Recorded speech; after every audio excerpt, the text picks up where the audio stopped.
If you haven't done so yet, please subscribe to the channel. And if you're enjoying these stories, there's a link below to buy me a cup of coffee.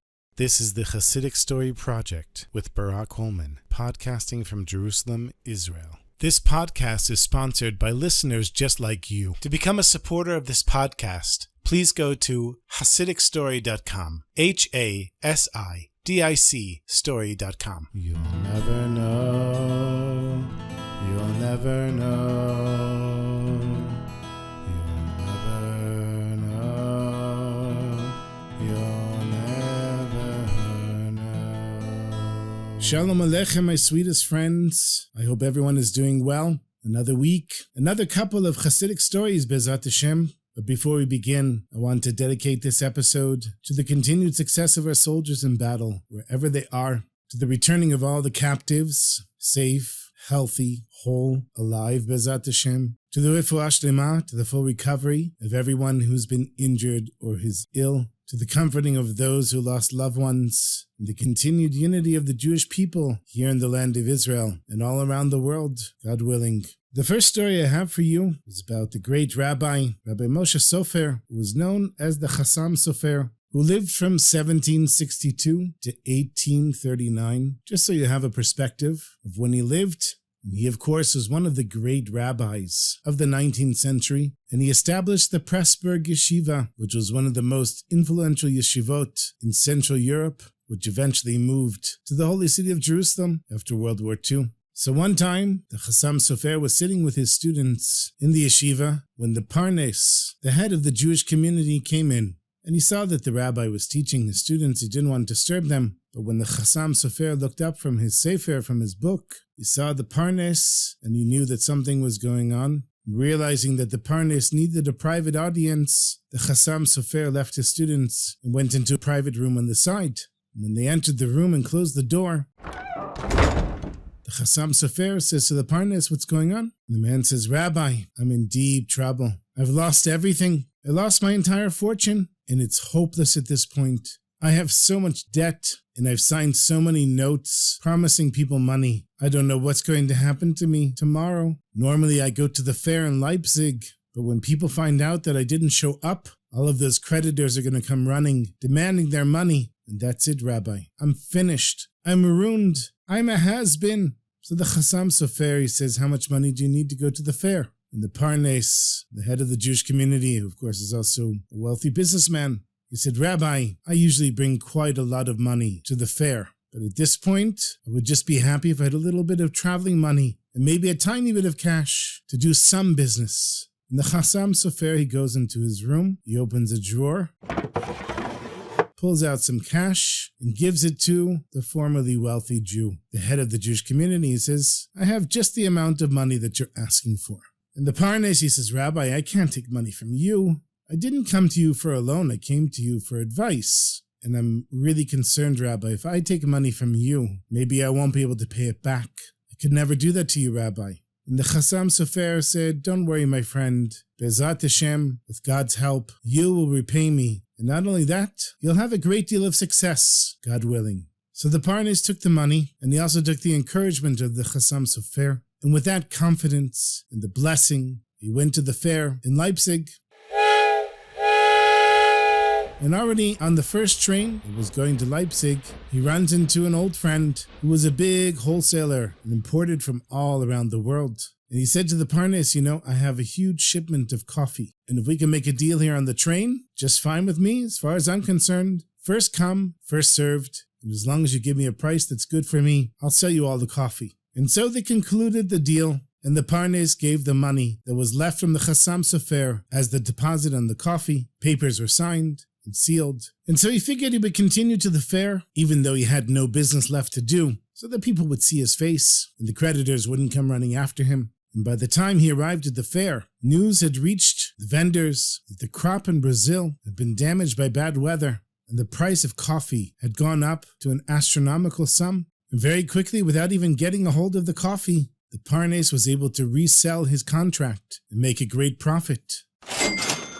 With the profit that he made, he went around the fair and bought large quantities of merchandise. And very quickly, whatever he bought, he was able to resell for a huge profit. And this continued every day of the fair, and by the last day of the fair, not only had he made back all the money that he'd lost, but he was even richer than he was before. And he realized, of course, this was because of the blessing that he got from the Hatam Sofer, and maybe even the money that was lent to him from the Hatam Sofer. And so he said, before I go back home, I should buy a gift for the rabbi. The rabbi is very knowledgeable in jewels, and so this wealthy businessman went and bought a valuable gemstone to give to the Hatam Sofer as a gift for lending him the money and giving him the blessing. And when he returned, he went straight to the Hatam Sofer, and he told him what had happened about the coffee, the profit, the other merchandise, and that not only could he pay back all of his debts, but he was wealthier than he ever was before. He said, Rabbi, I want to give you a gift. It would be my honor if you would accept this gemstone. And the rabbi, he opens up the box,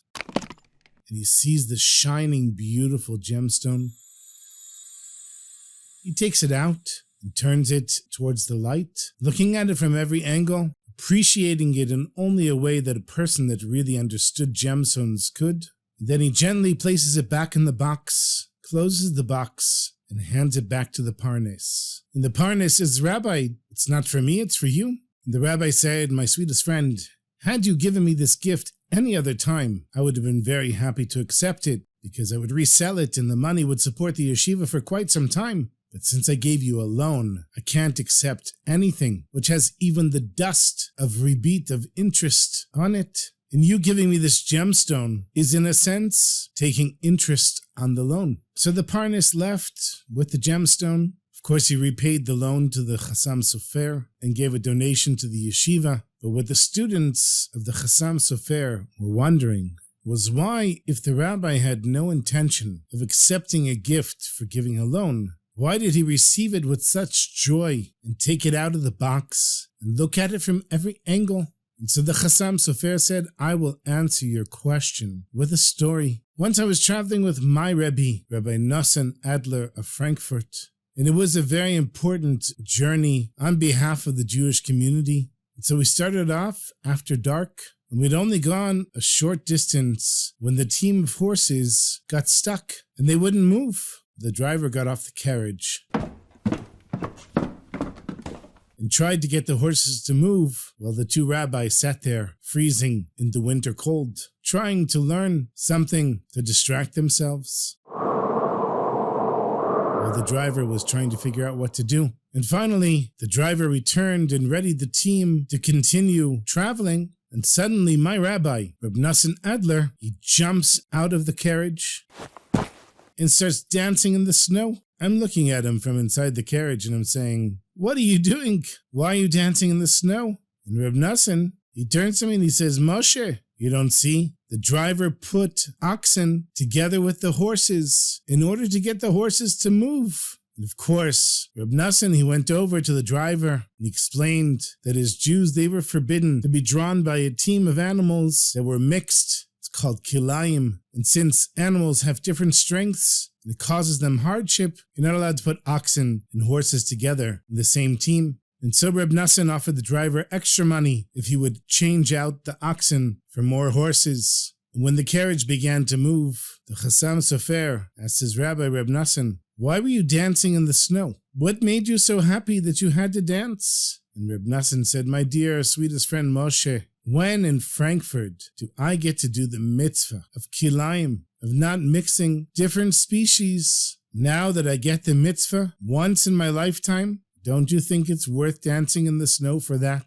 And so the Hatam Sofer said to his students, when do I get the chance of doing the mitzvah of not accepting interest from a fellow Jew? When the wealthy Jew offered me the gemstone, I looked at it from every direction, knowing that I was fulfilling the mitzvah right now of not collecting interest from my fellow Jew. And with that, I rejoiced and took in the moment with everything I could, because how often do we get a chance to do a mitzvah like that? And you want to know the truth, my sweetest friends? If you ever want to really enjoy davening, you have to treat davening like it's the gem that you're not allowed to take for giving a loan. You have to treat your spouse and children and your friends and the Torah and the fact that you get to be a Jew. Those are reasons to dance in the snow. Dance for joy. You know, we say in the morning, Shelo asani aved, Shelo asani goy. We also say Shelo asani isha, which means that I wasn't made a slave, I wasn't made a non-Jew, a heathen, and I wasn't made a woman. That's a prayer that men say. And what does that mean? That means that Hashem gave us a bank account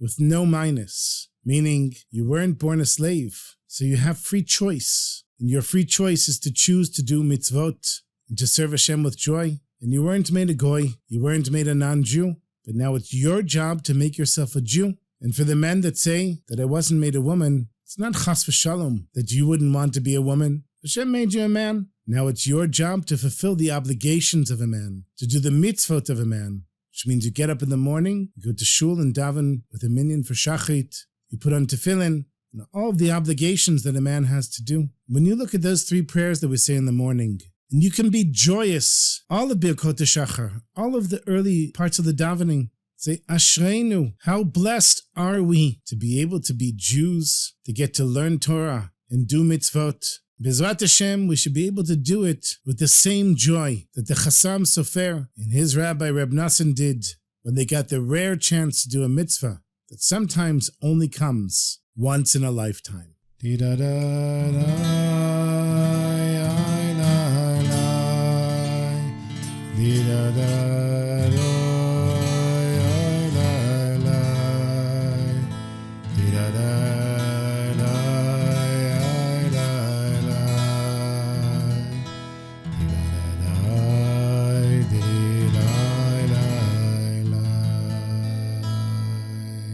So, of course, you know I have another story for you.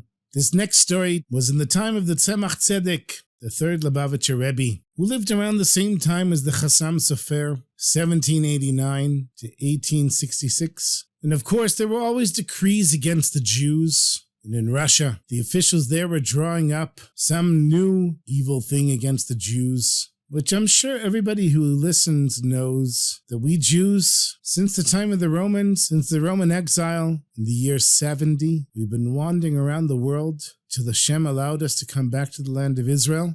We were really just looking for a place to live in peace. And one of the reasons was because we were never fully accepted by the non-Jews. And the Jews, of course, in Russia suffered enormously. So the Tzemach Tzedek decided to send 2 of his sons, Reb Shmuel and Reb Yehuda Leib, to Petersburg to see if they could do something about changing the evil decrees against the Jews in Russia. Now, of course, Reb Shmuel eventually became the Rebbe Maharash, and Reb Shmuel, being the Rebbe's youngest son, he didn't want to travel alone, and so he went with his older brother, Rabbi Yehuda Leib, who was about 20 years older, and the 2 of them traveled to Petersburg, the capital. And on their way, Reb Shmuel said to his brother, Rabbi Yehuda Leib, "You know that our father, being the Rebbe, people ask for him blessings all the time. And we being his sons, people are probably going to come to us and ask us for blessings as well. But I have one request of you, my brother. Please don't give any blessings to anyone along the way. We have to insist that our father, the Rebbe, would be the only one to give a blessing." And Rabbi Yehuda Leib, who was used to giving blessings and used to giving advice to people wherever he went, whether it was for health, livelihood,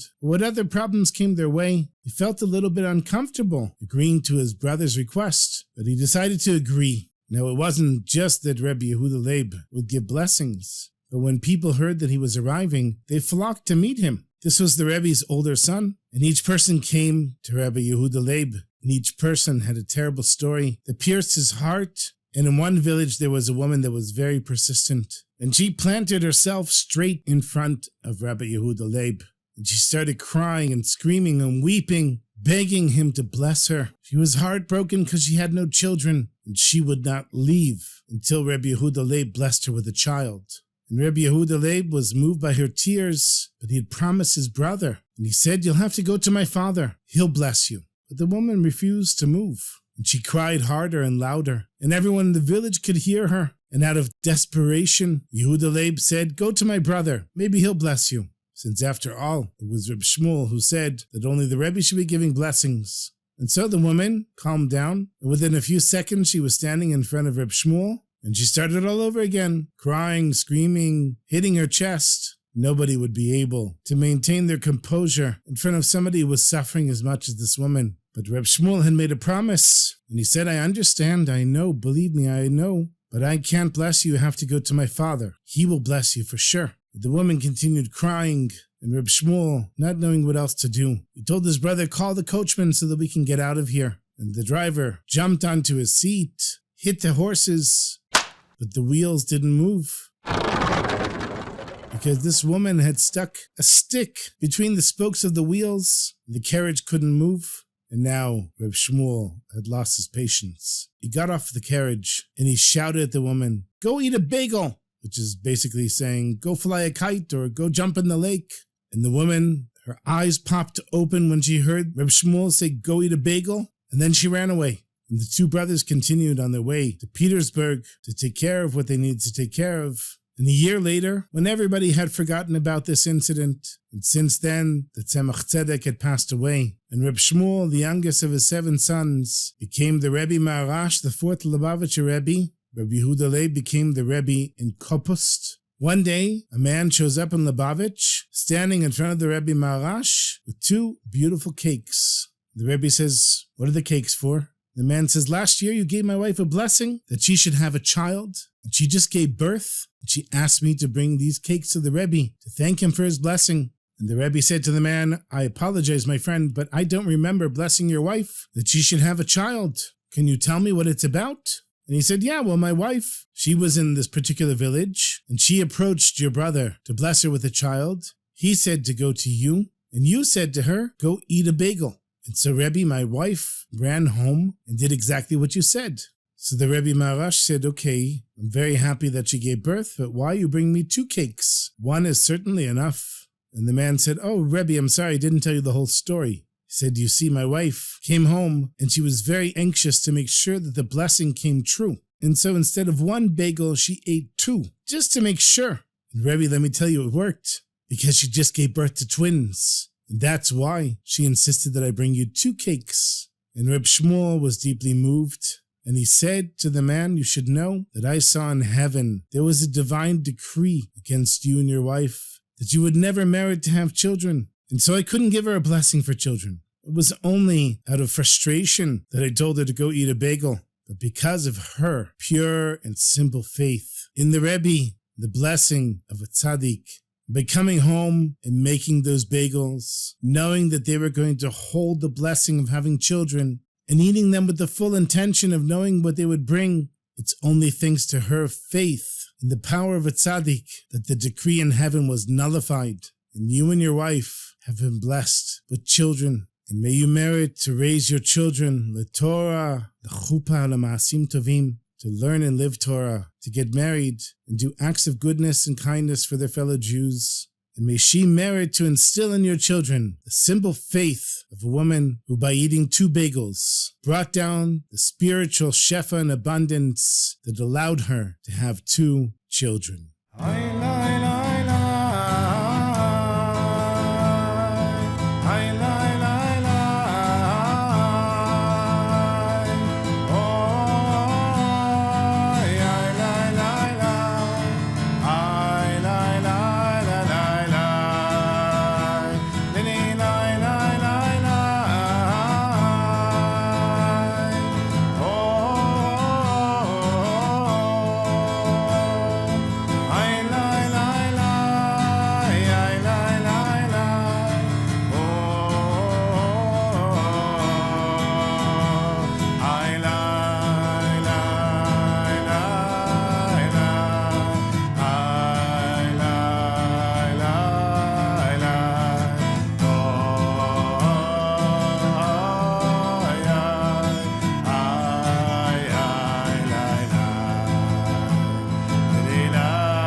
Thank you so much for listening, as always, my sweetest friends. Thank you to all the contributors, everyone who sent in coffee, the monthly, the yearly, all of the regular contributors, and thank you. We got a contribution from Istanbul in Turkey, which is certainly the first time, so thank you to you. And thank you for listening, and thank you for sharing and leaving comments. And I look forward to sharing more stories with you next week, Bezat Hashem. Until then, have a beautiful Shabbos, and sei gesund.